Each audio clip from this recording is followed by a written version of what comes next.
Günlərin qarşılığını verdilərmi ki, yəni əlbəttə ki, kim kimə necə hörmət qoyursa, o qarşı tərəfdən də o hörməti görməyi istəyir, o dəyəri görmək istəyir. Qardaşım, istəyirəm mikrofonu bir əlinə alasan. Mən dünən biz səndən söhbət elədik. Doğrusu çox kövrəldim, kövrək belə deyək, məqamlara toxunduq.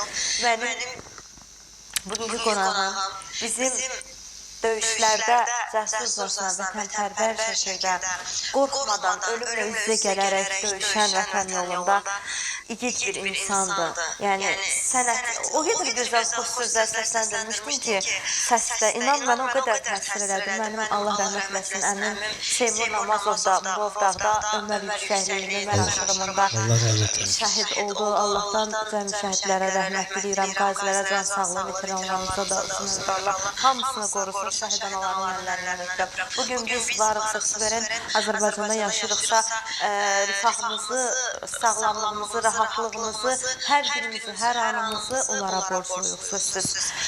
İstəyərəm ki, biraz o illərə toxunaq.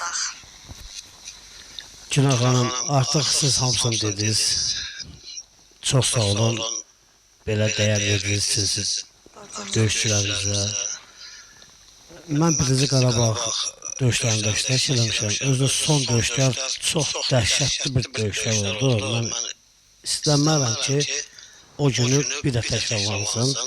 Sağ olsun bizim igidlərimiz, hər birinin alnından öpürəm igid qardaşlarımızı. 44 günlükdə bizim heyfimizi çıxdılar. Çox ağır, acılı bir döyüş yol keçdiklər biz. Ağdərə, Ağdam, Tərtər istiqamətinə gedən döyüşlər idi. Hətta biz 450 əsgərlə biz döyüşə girdik. Döyüşdən biz təsvir olsun ki, o yoldaşlarımızın, komandamız başda olmaqla hamısını bitirdik. Hətta mənim gözümün qabağında birim oğlu Məmməd Oğal qatil şəhid oldu. Allah rəhmət eləsin.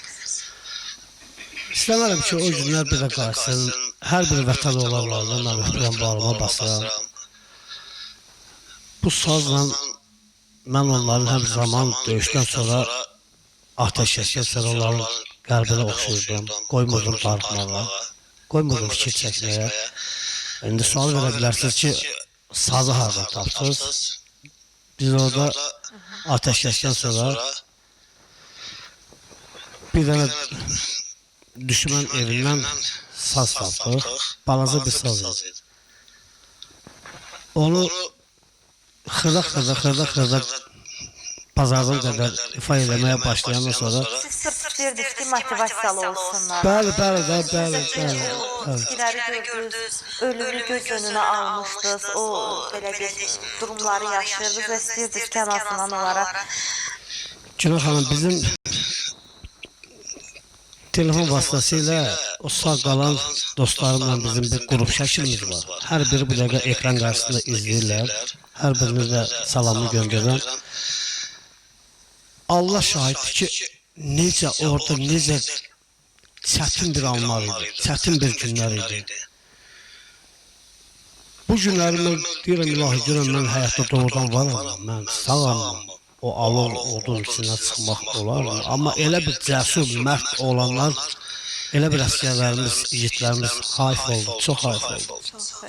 Amma ki, indi onların ruhları şaddır. Baxırlar, bizim torpaq bütövlüyümüz bərqərar olubdur, azadlığımız bərqərar olubdur. Buna görə də Cənab Ali Baş Komandana buradan öz minnətdarlığımızı bildiririk ki, doğru siyasətin sayəsində bugün biz bütöv Azərbaycanıq.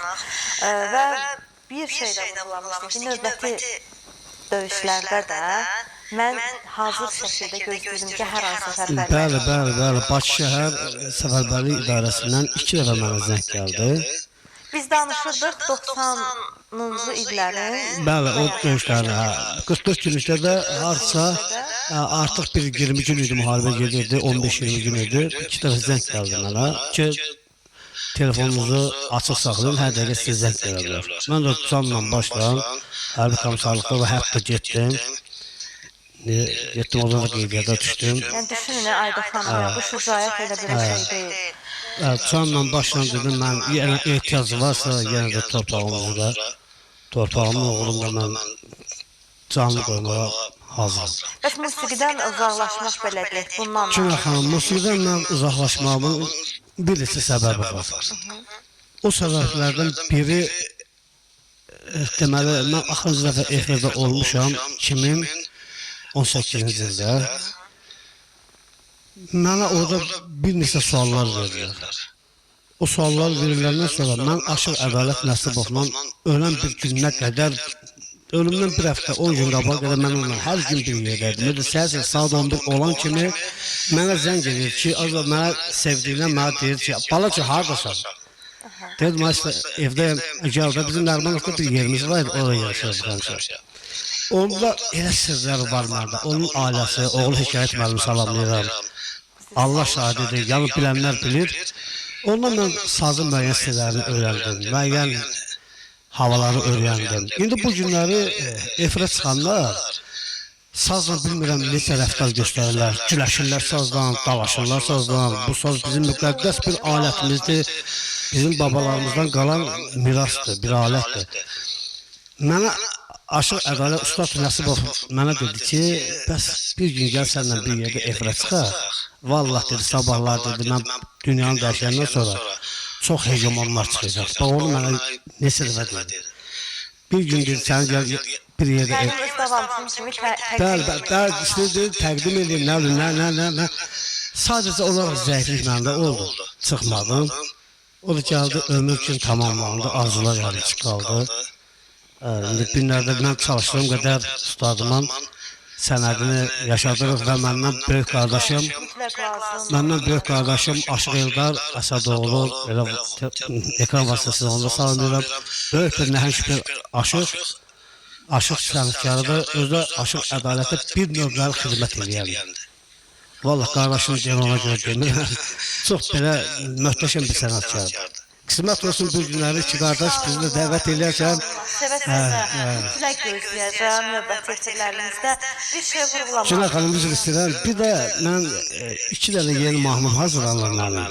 Biri Ayetsin Balam mahnısıdır, ünvanlı mahnısıdır, 2 də ünvanlı mahnısıdır. Bir də Günel xanım, mən yadımda deyil, amma YouTube vasitəsilə baxmışam ona. 70-80-ci illərdə Azərbaycanda məhsul bayramları keçirilirdi. Bu məhsul bayramından biri də bizim Yuxarı Göycələr kəndində keçirildi.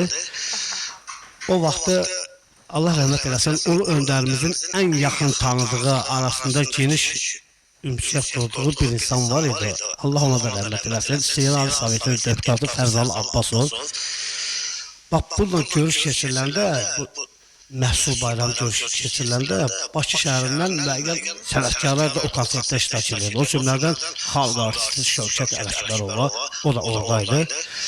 O vaxtı bizim Həmid Abbasın sözlərinə, Bəxtiyar Kərimovun musiqisinə belə bir mahnı yazılmışdı, Halal olsun Fərzalı. Belə bir mahnı, doldur üzünün sənin, el yanıda yüzü ağ, halal olsun Fərzalı, halal olsun Fərzalı, deyir sənə el oba. Bunu Şövkət xanımdan sonra oxumaq mənim üçün çox çətindir. Amma onun nəvəsi var, Babək Abbasov, salamlayıram onu. Mənlə bir məsləhət elədi ki, o mahnı yenidən bir yazaq, yaradaq, müasir istildə təşəkkür edirəm. Məncə yeni nəfəs versəz. Bir də ki, bir şeyi mən nəzərinizə çatdırmaq istəyirəm. Ağstafada mərhum görkəmli sənətçimiz Eyvaz Qələmçəlinin nəvəsi İlqar Qələmçəli də gözəl saz ifadəsidir. Onu da buradan salamlayıram. Amma elə vurğuladığınız nöqsanlara, məqamlara görə ki, hansı ki, saz və rəftarlarını bilməyən bəzi tiplər var ki, özlərinə indi müəyyən titullarda veriblər. Ona görə İlqar da son zamanlar mənə dedi ki, sənətdən uzaqlaşmaq istəyirəm. Qəti xahiş edirəm. Günel xanım, üzr istəyirəm Ayda xanım, bilirəm sizdən ürəyiniz açılsın. İstəyirəm ifanızı alaq, sizdən gözəl bir ifalaq izləyicilərimiz. Elə mən bu mahnının vətən olanlarına, onların ünvanını oxuyuram. Allah onları var eləsin, qollar güclü olsun, eşq olsun Respublikamızın igidlər. Eşq olsun.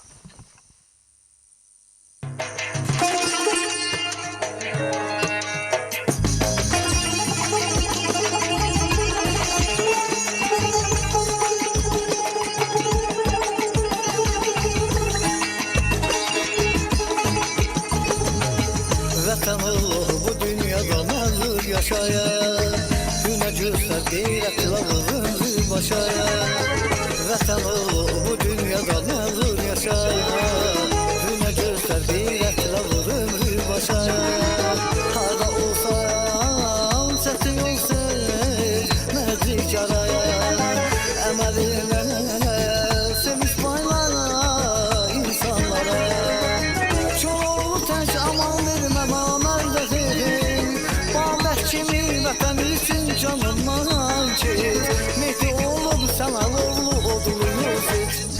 Günden güne koyuz olsun. Şaşır hayatım el yolunda ya. Güneş kimi sönmez olsun. Hararetim el yolunda.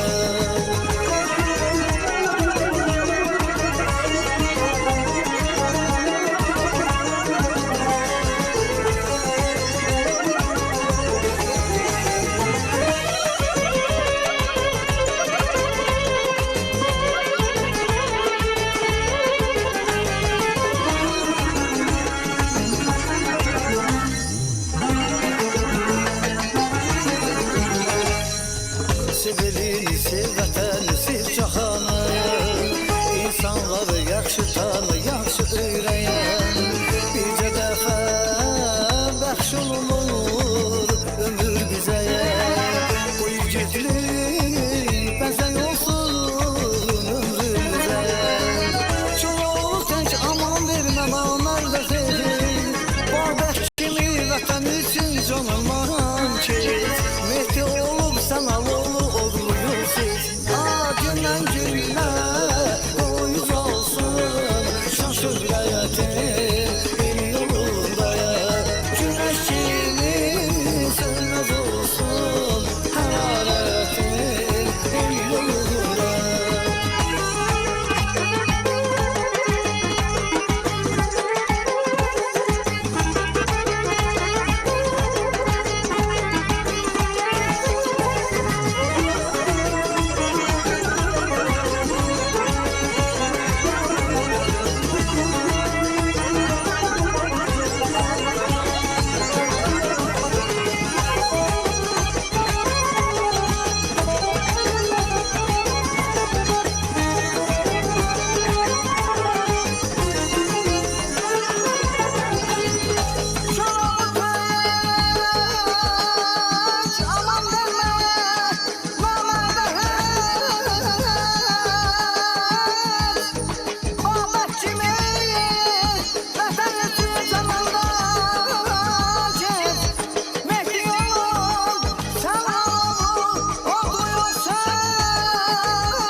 Sağ olun.